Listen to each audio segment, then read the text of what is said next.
The old brass bell above the glass door of Harlow's general store gave a cheerful chime as it swung open. But to Eugene Harlow, it wasn't just the sound of a customer arriving. It was the sound of possibility, opportunity, or trouble.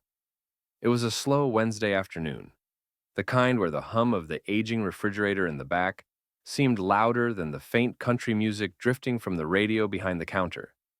Rain streaked the big front windows, and outside, the sidewalk was slick and empty, except for the occasional passerby. Eugene, a stocky man in his late 50s with thinning hair and the kind of deeply etched frown lines that came from years of running a small-town shop, was in the canned goods aisle, stacking new shipments of tomato soup. The shelves were neat. He liked things neat, and he kept a sharp eye on anyone who entered. The man who stepped inside immediately drew that eye. He was young, mid-20s maybe, tall and well-dressed in a clean navy polo, dark jeans, and fresh sneakers. Slung under one arm was a sleek tablet in a protective case. He paused just inside the door, scanning the store with a slow, deliberate gaze before walking toward the aisles. Something about his demeanor didn't fit the usual rhythm of Harlow's general store. Most customers came in with a clear purpose, to grab milk, a loaf of bread, or a few odds and ends before heading home. This guy moved differently, measured steps, stopping at certain shelves, glancing at price tags but not picking anything up. And that tablet, Eugene's mind was already turning over the possibilities. Probably checking prices to see if he can resell online, he thought. Or worse, scouting the place to come back later. Eugene wiped his hands on his apron and stepped out from the aisle, watching from a distance as the young man stopped near the cleaning supplies, making quick taps on his tablet screen. "Can I help you with something?" Eugene called out, his voice carrying that mix of forced politeness and subtle suspicion. The man looked up, his expression open and polite. "No, thanks. Just looking." Eugene didn't smile. Years of owning the store had taught him to trust his gut, and his gut was whispering now, low and insistent. Something about this customer didn't sit right. He wasn't browsing, he was inspecting, watching. The young man moved again, pausing to glance at the cash register area. Eugene caught him lifting the tablet slightly, angling it toward the front display. The faint sound of a camera click made Eugene's jaw tighten. He stepped back behind the counter, his eyes still on the man. His hand hovered near the phone. It had been years since there'd been any trouble in the shop, but Eugene believed trouble always started the same way, with someone who didn't belong acting like they owned the place. He didn't know yet how close to the truth that thought really was. Eugene stood behind the counter, one hand resting on the glass display case where the candy bars were neatly lined up in rows. From here he had a clear view of the young man in the next aisle, still moving slowly, still making occasional taps on that sleek tablet.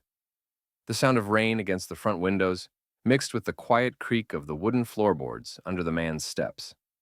Eugene's eyes narrowed when the man paused again, this time near the seasonal display of discounted gardening tools. He angled his tablet and, unmistakably, took another photo. That was it. Eugene ducked into the back office, a small, cluttered space with peeling wallpaper and a calendar that was 2 months out of date.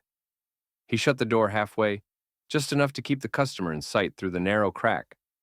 Then, he picked up the beige landline phone from his desk, its cord twisted from years of use, and dialed the non-emergency number for the local police station.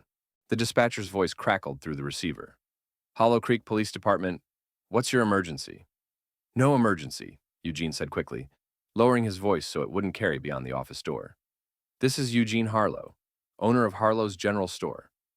I've got a guy in here acting suspicious." "What kind of suspicious?"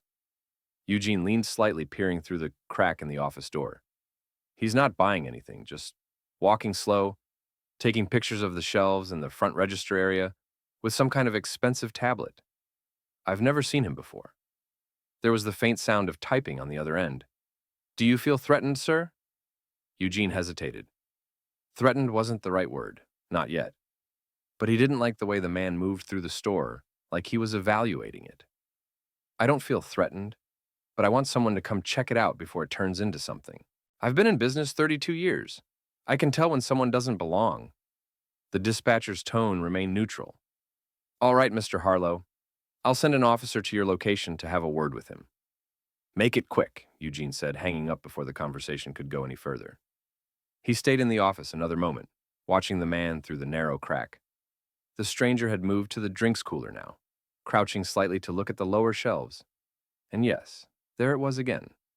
The subtle lift of the tablet, the soundless capture of another image. Eugene's pulse quickened.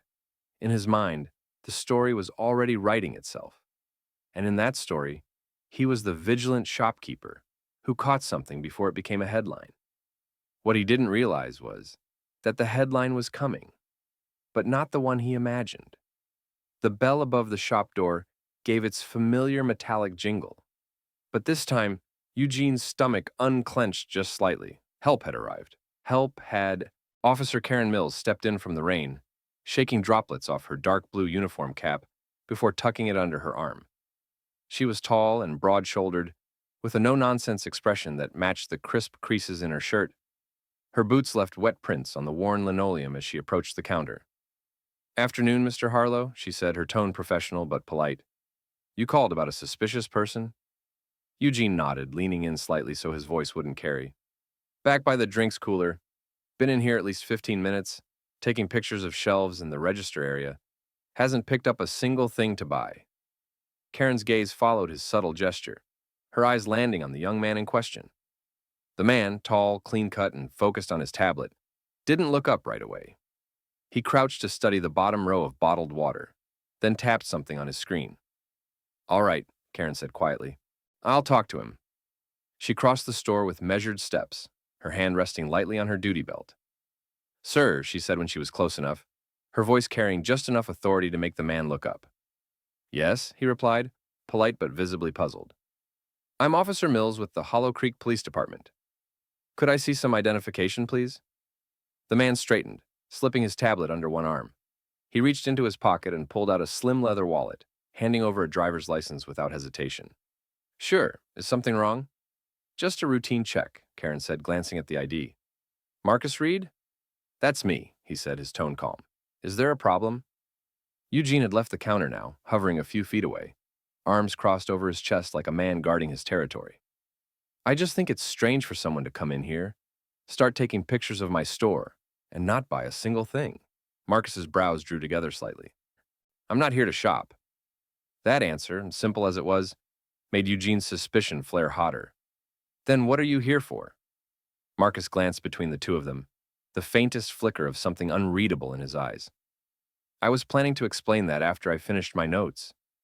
But since we're having this conversation now, maybe it's better we talk." There was a quiet confidence in his tone, the kind that didn't match the role Eugene had cast him in. For the first time, the shop owner felt a faint ripple of uncertainty under his irritation. The shop felt strangely quiet now, the hum of the refrigerator and the soft patter of rain against the window, the only sounds filling the space between them. Marcus slipped his tablet from under his arm, holding it loosely at his side. He didn't look rattled. If anything, he seemed mildly inconvenienced, like this whole scene was an interruption to something more important. "I wasn't here to cause trouble," Marcus said evenly, his voice low but carrying enough weight that both Eugene and Officer Mills gave him their full attention. "I was here because I have an appointment this afternoon. I'm doing a site inspection before meeting with my property manager." Eugene's frown deepened. "Property manager?" "Yes," Marcus said, meeting his eyes without flinching. "This building, and the 3 others on this block, were purchased last month." He paused just long enough for the words to sink in. "I'm the new owner." For a moment, Eugene just stared at him. The words didn't fit with the picture he'd already formed in his mind. New owner? Of this building? His building? "That's a joke, right?" Eugene said, his voice carrying a hint of forced skepticism. Marcus's tone didn't change. "Number. I'm here because I wanted to see the property in person before making some necessary upgrades. The photos were for my records." From beside them, Officer Mills shifted her weight, glancing briefly at Eugene. "Mr. Harlow, did you know the property was sold?" Eugene's mind scrambled. He'd been renting from the same landlord for decades, and while there had been rumors the old man might sell, no one had told him it was done, much less that the buyer was standing in his store, calmly explaining himself while holding a tablet full of photos. Eugene looked at Marcus again. You expect me to just take your word for it? Marcus's lips curved in the faintest hint of a smile, though there was no amusement in his eyes. Number, which is why I brought proof. He reached into a slim leather portfolio he carried in his messenger bag and pulled out a folder thick with paperwork. As he began to set it on the counter, the rain outside grew heavier, the dull thud of water against the glass marking the slow, inevitable change in the air between them. Eugene didn't know it yet, but the moment that folder opened, his understanding of the man in front of him and the ground beneath his own feet would shift completely. Marcus placed the folder on the counter with deliberate care, the soft thump of it on the worn wood sounding far louder than it should have in the quiet shop. Eugene noticed the crispness of the leather cover, the neatly organized tabs sticking out at precise intervals. This wasn't some random stack of papers pulled together in a rush. It was prepared. Here, Marcus said, flipping it open and turning it toward Eugene.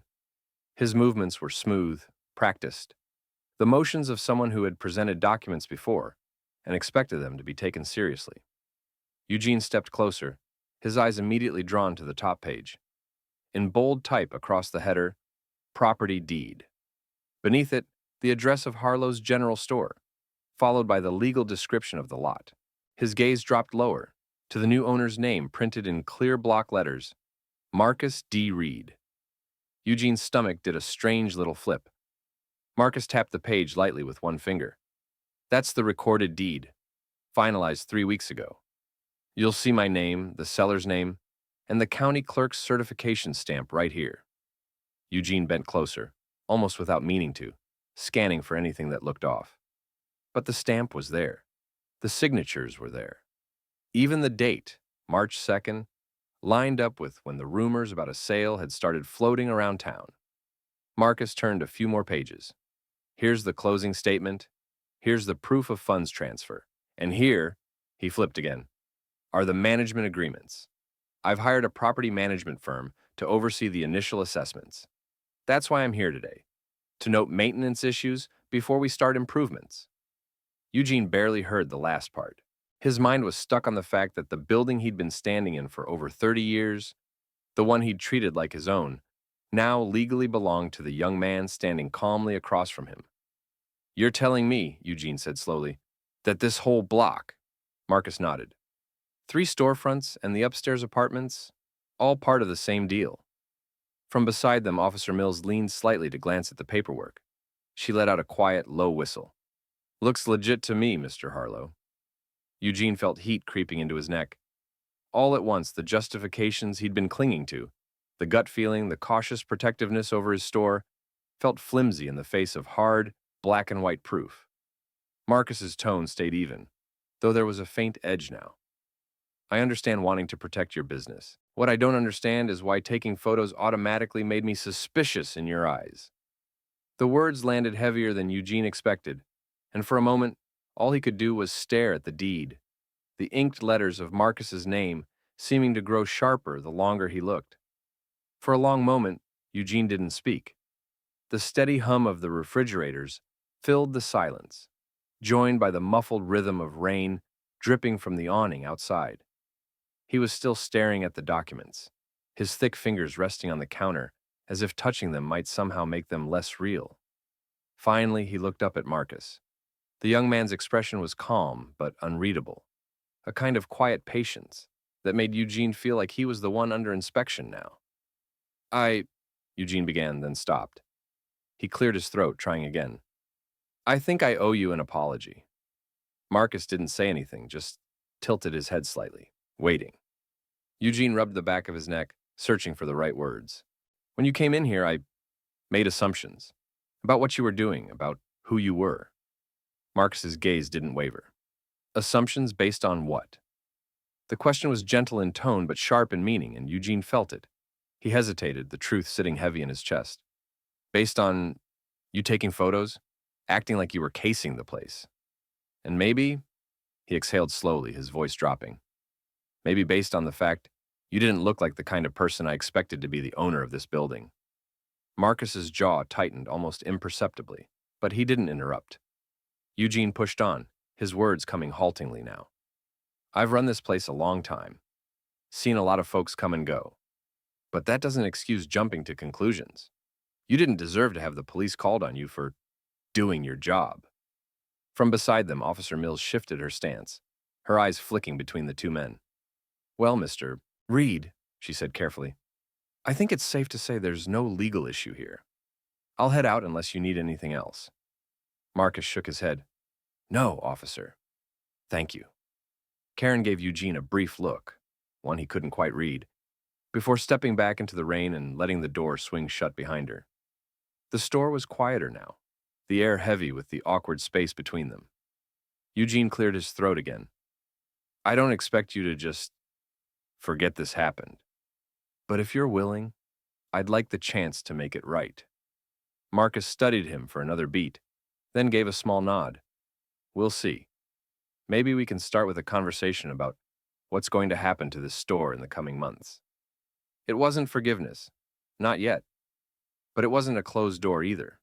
And Eugene knew in some stubborn part of himself that this moment might end up being a turning point for both of them. The rain outside had slowed to a light drizzle, the sound of it now a faint patter against the front windows.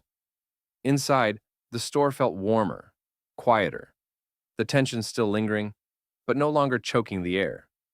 Marcus was tucking his documents back into the leather portfolio, his movements precise, methodical, as if to signal that the matter, at least from his side, was settled.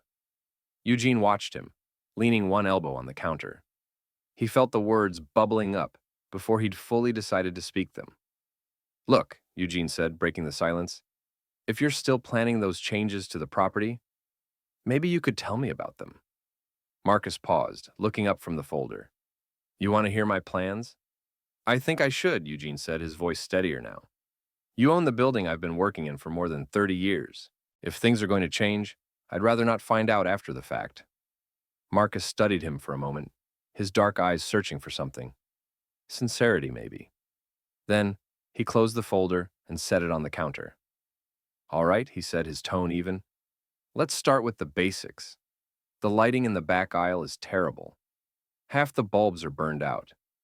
Customers avoid that section entirely. That's lost sales for you. Eugene blinked.